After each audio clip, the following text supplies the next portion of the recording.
नमस्कार फ्रेंड्स, आप सभी का एक बार फिर से एजुकेशनल चैनल में स्वागत है। और आज की वीडियो में हम आपके साथ डिस्कस करने जा रहे हैं एक बहुत ही इंपॉर्टेंट टॉपिक के ऊपर, जो है आपका NCTE यानी कि national council for teacher education. और ये आपकी UGC नेट पेपर 1 के हायर एजुकेशन सिस्टम का जो पार्ट है आपके सिलेबस के, उसके लिए बहुत ही इंपॉर्टेंट रहेगा। साथ में टीचिंग से जुड़े हुए जो आपके एग्ज़ाम होते हैं, कम्पिटिटिव एग्ज़ाम होते हैं, उसके लिए भी आज का वीडियो बहुत ही महत्वपूर्ण रहेगा।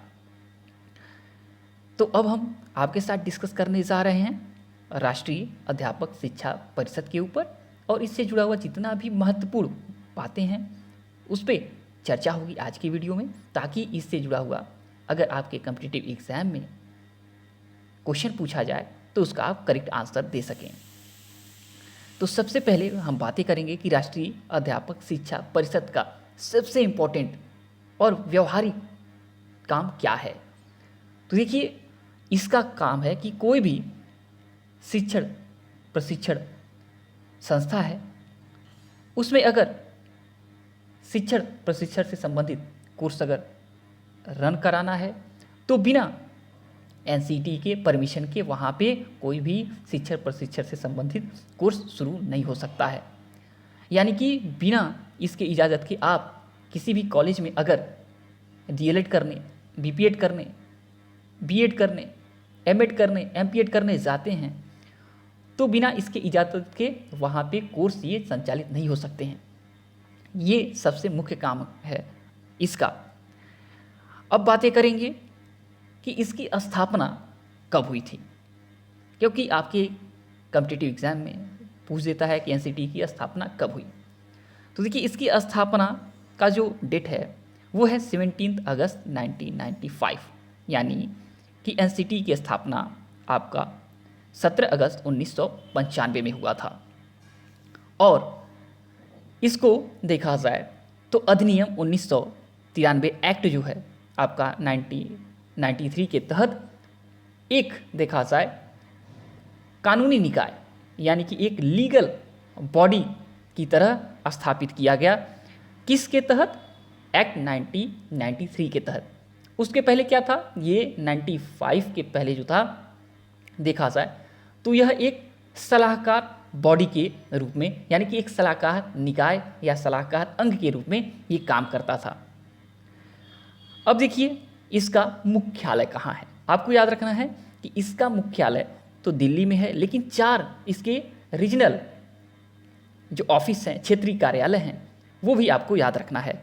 तो पूरे भारत में देखा जाए 4 इसके क्षेत्रीय कार्यालय फैले हुए हैं। एक आपका भोपाल में है, एक भुवनेश्वर में है, एक जयपुर में है और एक बेंगलुरु में है। तो इसके माध्यम से यह आपके अध्यापक शिक्षा से संबंधित जो काम है वो करती है। और आपको हम बता दें कि 1995 में ये लीगल बॉडी की तरह, देखें, कानूनी निकाय की तरह स्थापित हो गया। लेकिन उसके पहले आपका 1973 में इसका देखा जाए अस्तित्व में आना प्रारंभ हुआ था, यानी कि 1973 में यह अस्तित्व में आ गया था, लेकिन तब लीगल बॉडी नहीं था। ठीक, ये देखा जाए आपके NCERT, आपका NCERT जो है national council of educational research and training जो है आपका स्थापित हुआ था 1961 में।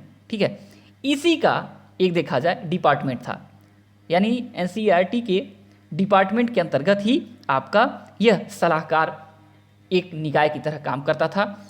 यानी कि यह स्वतंत्र नहीं था और इसका काम सलाह देना था, डिसीजन अपना कुछ नहीं ले सकते थे ये। तो आपको याद रखना है कि 1995 के पहले NCT जो था वो क्या था? एक देखा जाए तो शिक्षा के विकास और प्रगति की देखभाल करने के लिए एक सरकारी सलाहकार निकाय था, यानी कि आपका एडवाइजरी बॉडी था। ये आपको याद रखना है, इस बात को दिमाग में एकदम बैठा लेना है।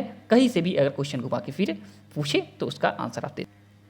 और सबसे इम्पोर्टेंट पॉइंट है कि NCT जो है शिक्षक शिक्षा से संबंधित मामलों पर central government, state government plus आपके UGC को सलाह देती है या इसके लिए इन सरकारों के लिए, आपके यूजीसी के लिए यह कार्य करती है। और इसका सचिवालय जो है ना, इसका सेक्रेटरीट जो है वह शिक्षा विभाग और आपके राष्ट्रीय शिक्षा अनुसंधान और प्रशिक्षण परिषद जो एनसीटी है उसी के देखा जाए तो कार्यालय में स्थित है। और देखा जाए आपका एनसीटी जो है यह मिनिस्ट्री ऑफ एजुकेशन के अंडर ही, यानी कि जो एमएचआरडी का न्यू नेम है उसी के अंडर ही यह अपना वर्क करती है। अब सबसे महत्वपूर्ण बातों के ऊपर डिस्कस हो जाए कि एनसीटी का सबसे इम्पोर्टेंट वर्क क्या क्या है। तो सबसे पहले आप याद रखिएगा कि शिक्षण प्रशिक्षण या कहा जाए कि शिक्षक शिक्षा से संबंधित कोर्स जो है उसका संचालन का कार्य एनसीटी करती है। यानी कि कोर्स का संचालन कहाँ होगा, अप्रूवल करना है कि नहीं करना है, ठीक है, उससे संबंधित सभी चीज़ों का संचालन ये करवाती है, जिसमें संचालन में बहुत सारे काम आ जाते हैं, जैसे कि देख रेख, शिक्षण शिक्षा से संबंधित जो चीज़ें चल रही हैं उनका समय समय पर देख रेख भी करते रहना है। शिक्षण प्रशिक्षण की गुणवत्ता को और भी बढ़ाना है, इन्हेंस करते रहना है। साथ में पाठ्यक्रम को व्यवस्थित करना भी इनके ऊपर ही है, यानी समय समय पे कोर्स में क्या चीज़ें नई चीज़ें रखा जाए, क्या चीज़ें पुरानी हो गई हटा दिया जाए, क्या हमारे समाज का मांग है आज के समय में, उसके आधार पे हमारे पाठ्यक्रम को निर्धारित किया जाए। ये आपको आपके एनसीटी के मुख्य कार्यक्रमों में आता है, याद रखना है।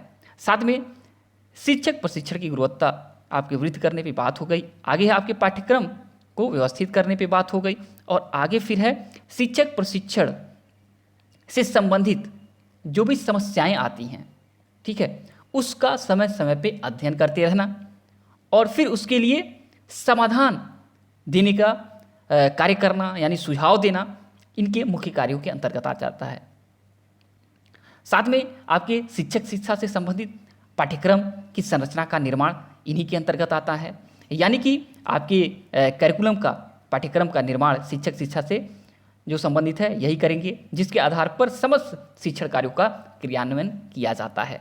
साथ में शिक्षण के प्रशिक्षण की जो शिक्षक शिक्षा की जो अवधि है, ठीक है, कितने वर्ष का कोर्स होगा, ठीक है, ये सब काम यही निर्धारित करती है, 2 वर्ष का होगा या 4 वर्ष का होगा। साथ में फीस का निर्धारण भी यही करती है कि शिक्षण प्रशिक्षण से संबंधित जो कोर्सेज चल रहे हैं उनका फीस कितना होगा।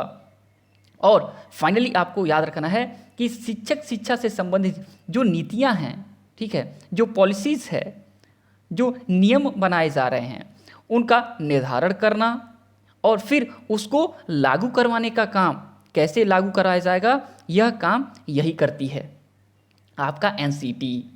आपको एक चीज़ और बता दें इम्पोर्टेंट, कि आप अगर एग्ज़ाम में देखें ऐसा क्वेश्चन पूछ दिया जाए कि किसके सलाह पे आपके एनसीटी को वैधानिक निकाय दिया गया, तो याद रखिएगा कि आपके नेशनल एजुकेशन पॉलिसी आपके 1986 प्लस आपके POA यानी प्रोग्राम ऑफ एक्शन 1992 के तहत देखा जाए, सिफारिशों के देखा जाए तहत इसे एक वैधानिक निकाय बनाया गया, यानी कि गवर्नमेंट का एक लीगल बॉडी, स्वतंत्र बॉडी बना दिया गया था। ये भी आपको चलते चलते बता दें यहाँ हमने, ताकि अगर आपके एग्जाम में पूछ ले इससे जुड़ा हुआ क्वेश्चन तो आप करेक्ट आंसर दे सकें। ठीक, तो आज की वीडियो में इतना ही, और इससे जुड़ा हुआ कोई भी आपको क्वेश्चन पूछना हो पूछ सकते हैं। और जब तक कि नेक्स्ट वीडियो नहीं लाते हैं, thanks for watching educational channel, और आपका दिन बहुत बहुत शुभ हो।